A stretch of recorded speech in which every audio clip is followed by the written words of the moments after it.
بسم اللہ الرحمن الرحیم۔ ایک دن حضرت موسیٰ علیہ السلام اللہ کا یہ حکم اپنی قوم یعنی بنی اسرائیل کے پاس لائے کہ تم فلاں شہر میں داخل ہو جاؤ، وہاں جو کچھ ہے تمہارے لیے حلال ہے، مزے سے کھاؤ پیو، بس اتنی ہی بات ہے کہ جب شہر کے دروازے سے داخل ہونے لگو تو سجدہ ریز ہو کر داخل ہونا اور کلمہ کہتے ہوئے داخل ہونا۔ ویڈیو کو شروع کرنے سے پہلے آپ سے گزارش ہے کہ ہماری حوصلہ افزائی کے لیے ویڈیو کو لائک اور چینل کو سبسکرائب کر دیں، شکریہ۔ بنی اسرائیل نے اس حکم پر عمل کرنے سے صاف انکار کر دیا، کہنے لگے اس شہر میں تو بڑے زبردست لوگ رہتے ہیں، لہٰذا تم اور تمہارا خدا ان سے لڑو، ہم تو ہرگز نہیں جائیں گے۔ پھر جب حضرت موسیٰ علیہ السلام اور ان کی قوم کے کچھ غیور و باہمت لوگوں نے حوصلہ بڑھایا تو جانے کے لیے تیار ہو گئے، مگر اپنی کج روی سے باز نہ آئے۔ شہر کے دروازے سے داخل ہونے لگے تو پورا سجدہ کرنے کی بجائے سر کی ایک طرف سے سجدہ کیا اور دوسری طرف سے چور نگاہوں سے دیکھتے رہے۔ پھر جو لفظ ادا کرنے کی انہیں تاکید کی گئی تھی اسے بھی انہوں نے بدل دیا۔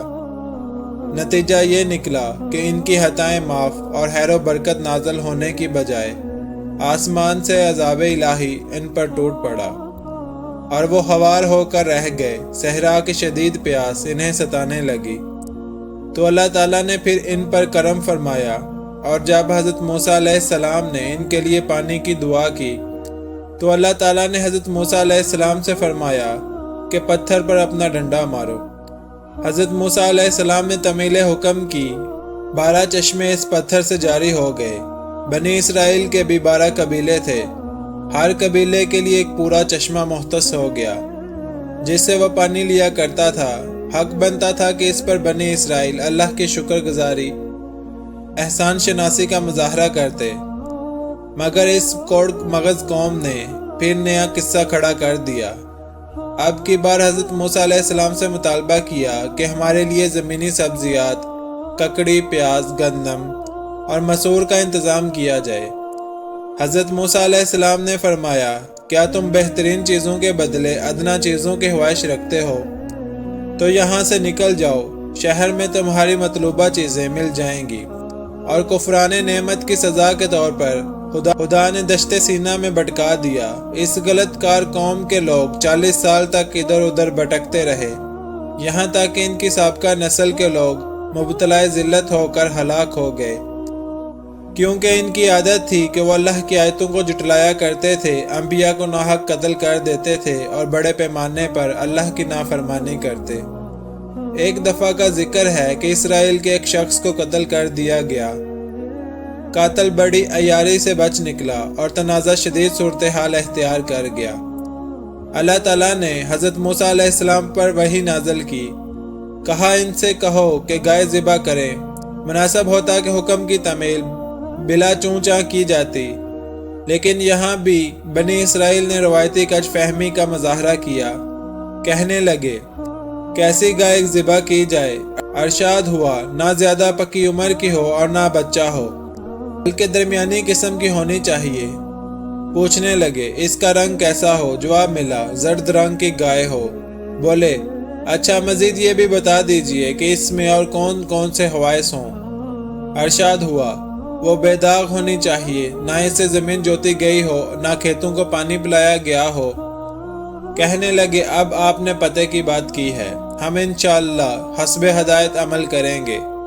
اب جناب مطلوبہ گائے کی تلاش شروع ہوئی تو بسد مشکل ایک ہی ایسی گائے ملی جو کسی غریب یتیم کی تھی۔ اس نے جب گائے کے لیے قوم کی ایسی بے تابی دیکھی اور انہیں اصرار کرتے پایا تو پہلے تو اس نے گائے بیچنے سے انکار کر دیا، پھر بڑی مشکل سے گائے بیچنے پر آمادہ ہوا، مگر اس کی قیمت یہ لگائی کہ وہ گائے کو سونے کے برابر تول کر دے گا۔ بنی اسرائیل والے اپنے ہی بے تکے سوالات کی وجہ سے دشواری میں پڑ گئے اور اتنی مہنگی گائے خریدنا پڑی۔ فرمانے باری تعالیٰ ہوا، گائے کو ذبح کر کے اس کا ایک حصہ مقتول سے مس کرو۔ جب ایسا کیا گیا تو مقتول بولنے لگا اور اس نے اپنے قاتل کا مکمل نام و نشان بتا دیا۔